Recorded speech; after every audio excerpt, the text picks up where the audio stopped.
कि बांट दिया इस धरती को क्या चांद सितारों का होगा, बांट दिया इस धरती को क्या चांद सितारों का होगा, नदियों के कुछ नाम रखे बहती धारों का क्या होगा, शिव की गंगा भी पानी है, आबे जमजम भी पानी है, मुल्ला भी पिए पंडित भी पिए, पानी का मजहब क्या होगा। इन फिरका परस्तों से पूछो क्या सूरज अलग बनाओगे, एक हवा में सांस सबकी हवा कहाँ से लाओगे। नस्लों का हिंदू मुस्लिम जाति बिरादरी ठाकुर ब्राह्मण, नस्लों का जो करे बंटवारा रहबर वो कौम का ढोंगी है। क्या खुदा ने मंदिर तोड़ी थी या राम ने मस्जिद तोड़ी है। लाखों लोग जब अपने सूखे हुए गले से रोटी की मांग करते हैं और उस समय पे अगर कोई देश का राजा भूख के नाम पे रोटी के नाम पे अगर उनके हाथ में पत्थर और मंदिर देने का काम करता है तो देश की जनता का अपमान करने का काम कर रहा है। और साहब हमारे साथ क्या कर रहे हैं, अगर हम रोजगार मांगते हैं तो राम मंदिर, व्यवस्था मांगते हैं राम मंदिर, कृषि की व्यवस्था मांगते हैं राम मंदिर, किसानी व्यवस्था मांगते हैं, स्वास्थ्य की बात करते हैं राम मंदिर। अरे राम मंदिर क्या हम खाएंगे, राम मंदिर पिएंगे, मस्जिद का क्या करोगे आप। अरे मस्जिद और मंदिर हमारा आंतरिक मामला है, हमारा पारिवारिक मामला है। मेरे दिल में मेरा धर्म बसता है, औरों के धर्म का मैं सम्मान करता हूँ, लेकिन हमें तो सरकार से क्या, सरकार क्या हमने मंदिर बनाने के लिए चुनी है। 2014 से पहले हमारे देश में मंदिर नहीं था, 2014 से पहले हमारे देश में राम और रहीम की पूजा नहीं होती थी, क्या देश में अजान नहीं होता था, 2014 के बाद ही सब हुआ। अरे ये तो वो नीच लोग हैं। बंगाल में चुनाव हो रहा है, बंगाल में इनके नेता कह रहे हैं कि ममता बनर्जी को बरमूडा पहनना चाहिए। बताइए एक महिला के लिए ऐसे शब्द होने चाहिए इन नेताओं के, हैं। कोई कह रहा फटी हुई जींस। अरे ये वो संगी लोग हैं जिन्होंने महिलाओं को हमेशा अपमान करने का काम किया है। कभी बुरके, ये कपड़ा देख के नस्ल बताने वाले, ये कपड़ा देख के नस्ल बताने वाले प्रधानमंत्री हमारे देश को, भारत में आजाद भारत में देश को पहली बार ऐसा बहरूपिया प्रधानमंत्री मिला है। कोरोना से कौन मर रहा है यहाँ मरो या गिरो, यहाँ सन्नाट है हम। तो जान तो साले को, कोरोना को भी और सरकार को भी।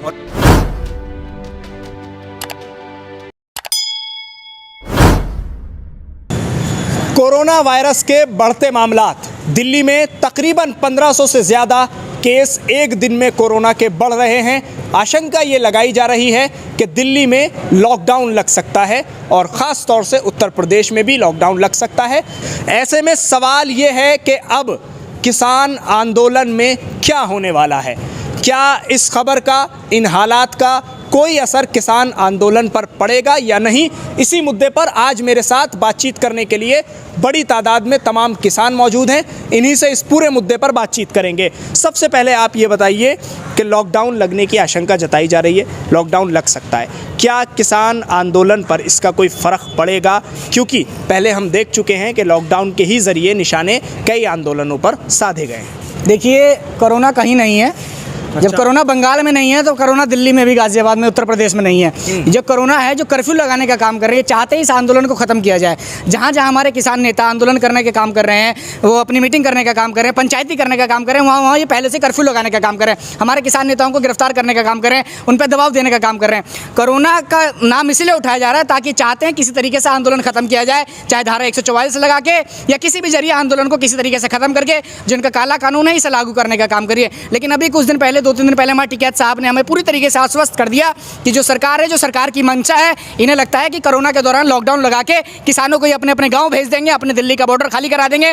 तो सरकार ये चीज़ भूल जाए, किसान जब तक बैठा रहेगा तब तक काला कानून वापसी नहीं हो जाता। कोरोना क्या, चाहे कोरोना का बाप क्यों ना आ जाए हमारे बीच में, हम किसान बैठे रहेंगे, किसान यहाँ से नहीं जाएगा। जैसा हमारे बड़ा नेता कहेंगे वैसा हम काम करने का काम करेंगे।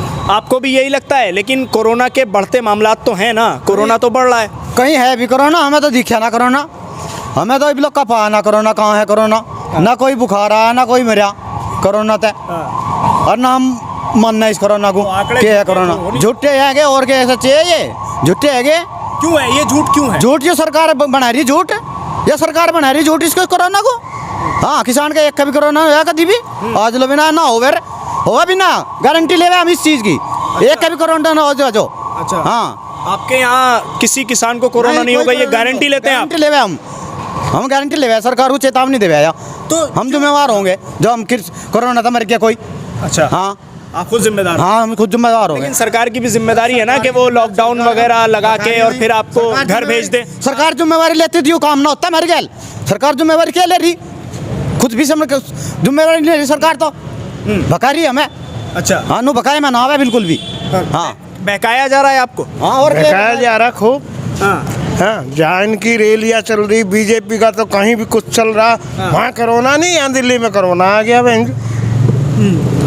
यहाँ कोरोना आ गया, कोई कोरोना नहीं। कोरोना की तो जिम्मेदारी ले रहे, 300 किसान मर गए यहाँ, इन्होंने ली जिम्मेदारी।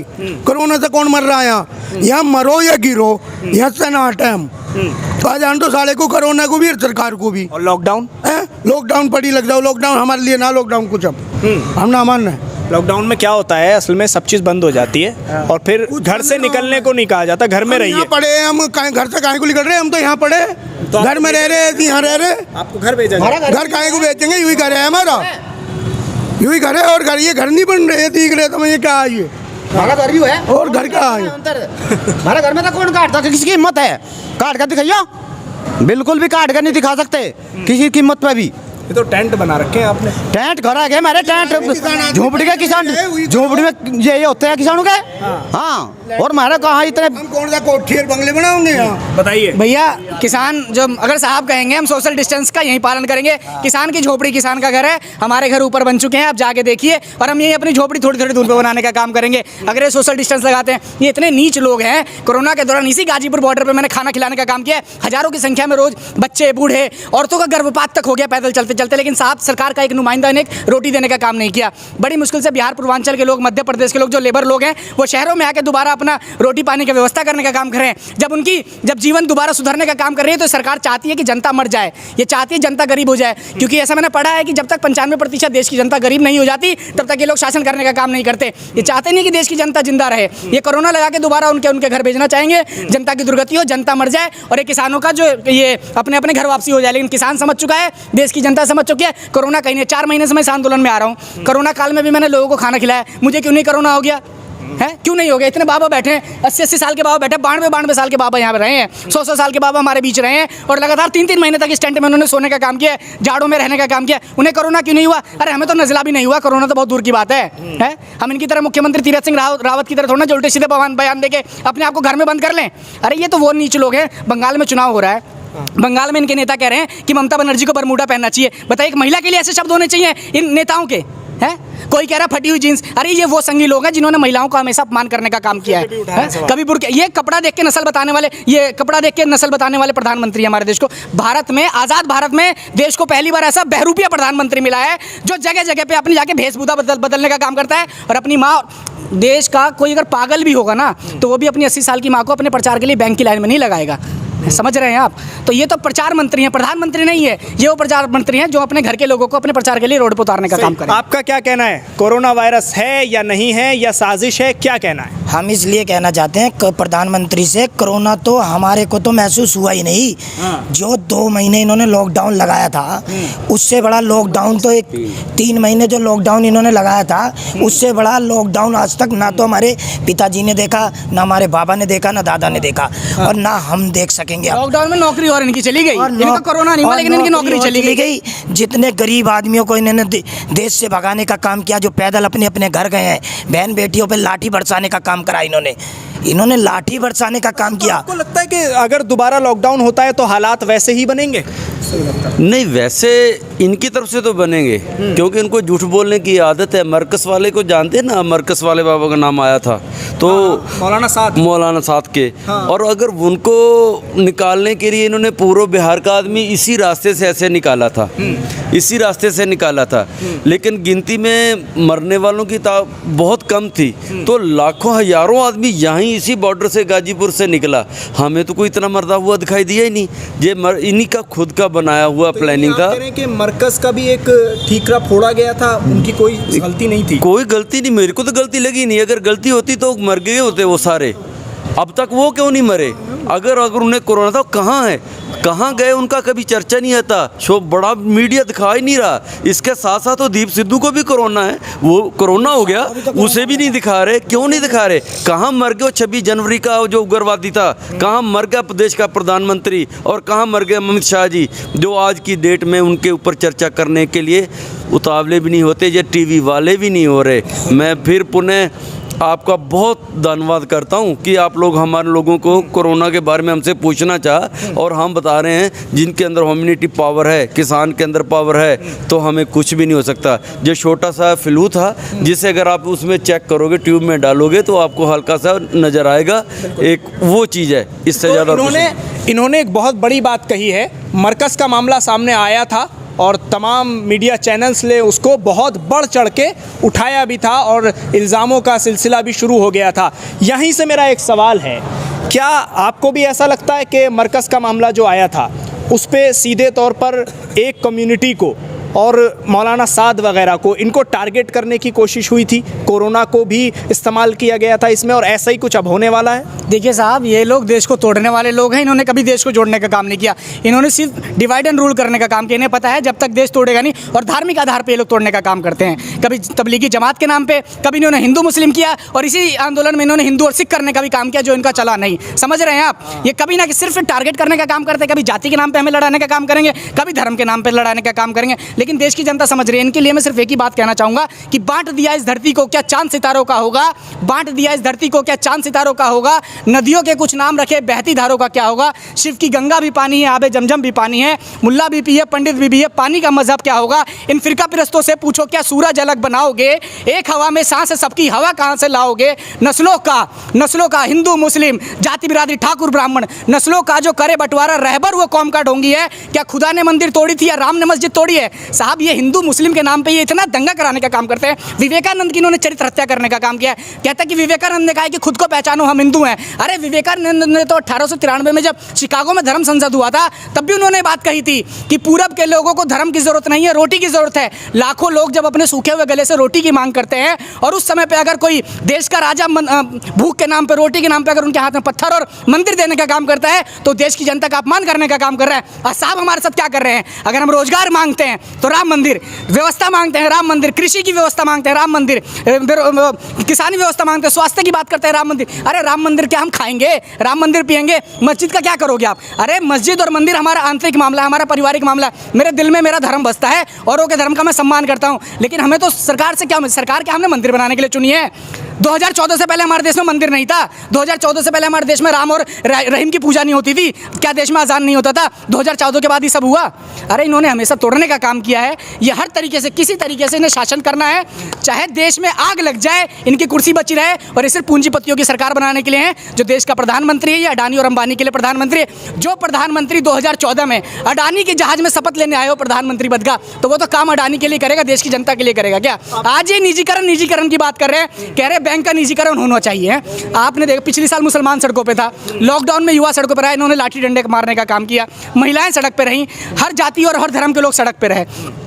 बैंक वाले सड़क पे, क्या निजीकरण करना चाहिए? निजीकरण क्यों हुआ? इंदिरा गांधी ने बैंकों का निजीकरण क्यों किया? क्योंकि पहले जब आम भारत की जनता जब बैंक में पैसे जमा करती थी, और जो बैंक के जो मालिक होते थे, ये मुंबई में जाके होटल बनाने का काम करते थे, पैसा लेके भाग जाते थे। सरकार ने सोचा कि राष्ट्रीयकरण होना चाहिए, बैंक का राष्ट्रीयकरण होगा, जनता का विश्वास होगा। अगर हमारे बाबा जब बैंक में छोटा था, मैं देखता था, बाबा पूछते थे प्राइवेट बैंक खोला है सरकारी बैंक खोला है? जनता को विश्वास था कि सरकारी बैंक है तो हमारा पैसा नहीं डूबेगा। जब देश का प्रधानमंत्री सरकारी होगा, देश का राष्ट्रपति सरकारी होगा, देश का प्रधानमंत्री की गाड़ी सरकारी होगी, जो उस गाड़ी में जो डीजल डलेगा वो सरकारी पैसों से डलेगा, तो बैंक क्यों नहीं सरकारी होगा?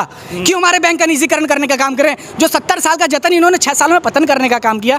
अरे आप राष्ट्रवादी, एक ऐसा कौन सा राष्ट्रवादी है जो देश के राष्ट्रीयकरण को खत्म करके निजीकरण करने का काम कर रहा है, जो अंबानी अडानी के हाथ में करने का काम कर रहा है? तो इसका मतलब जहाँ तक आपने कहा अभी तक, तो उससे तो मतलब यही निकलता है कि जैसे पहले तबलीगी जमात को और मरकज़ को मोहरा बनाकर कोरोना का ठीकरा उनके सर फोड़ा गया था और उनको पूरी तरह से हाईलाइट किया गया था, अब इसी तरह से इशू उठाया जा रहा है कि किसान आंदोलन का भी यही किया जाए। यही कहना चाहते हैं आप? साहब बिल्कुल ये कहना चाहते हैं। कोरोना जब था, देश का ऐसा कोई घर नहीं होगा जिसकी जो कमाई होगी, आमदनी होगी या संपत्ति होगी वो घटी होगी। लेकिन सिर्फ साहब के जो दोस्त हैं अंबानी अडानी, इनकी 33% कमाई में वृद्धि हुई है? इन्होंने कोरोना के काल में जो वेयर हाउस बनवाए, इन्होंने जहाज की कंपनियां, एयरपोर्ट खरीदने का काम करा, रेलवे खरीदने का काम करा, गेल खरीदने का काम करा, IOCL खरीदने का काम करा, लेकिन आम आदमी भूखे मर गया। तो जो कोरोना है, ये पूंजीपतियों के बढ़ावा करने के लिए, आम आदमी को खत्म करने के लिए, ये चाहते नहीं है आम आदमी जी, आम आदमी अपने अधिकार की बात करें। देश में 80 करोड़ लोगों को ये खुद कह रहे हैं 5-5 किलो हमने आटा चावल देने का काम किया है। अरे जिस देश में 80 करोड़ लोग 5-5 किलो आटा चावल पे 1 महीने गुजारे, ऐसे प्रधानमंत्री को तो अपना शासन छोड़ देना चाहिए साहब। खाने को रोटी नहीं है। ये चाहते हैं कि देश की जनता गरीब रहे। जब तक आप गरीब नहीं रहेंगे, आप सिर्फ सुबह और शाम अपनी रोटी की लड़ाई लड़ेंगे। इनका बेटा और बेटी वो बैकडोर से IAS IPS बनेगा, कोई DCCI का अध्यक्ष बनेगा, कोई BCCI का सेक्रेटरी बनेगा, और हमारे घर का बेटा कोई राम मंदिर के लिए चिल्लाएगा, कोई मस्जिद के लिए चिल्लाएगा। ये चाहते हैं देश की जनता भूखी मरे। जब तक आप रोटी और सब्जी की लड़ाई नहीं लड़ेंगे, जब आप इसमें व्यस्त रहेंगे, तो आप इन सब अपने अधिकारों की बात नहीं करेंगे। आप अगर अपने अधिकारों की बात करते हैं तो आप राष्ट्र विरोधी हैं, आप आतंकवादी हैं। देश की जनता को समझना चाहिए, ज़्यादा से ज़्यादा हमें स्वतंत्रता सेनानी जो हमारे हैं, भगत सिंह का समाजवाद हमें बनाने की जरूरत ज़रूरत है और हमें सच्चाई समझने की ज़रूरत है। इन पाखंडियों को दिल्ली से उखाड़ फेंकने की ज़रूरत है। ठीक है, एक सवाल बस आपसे लूँगा मैं, जो इन्होंने सवाल उठाया था उसी सवाल को आगे बढ़ा रहा हूँ और इस सवाल को करके इंटरव्यू जल्दी से ख़त्म करेंगे।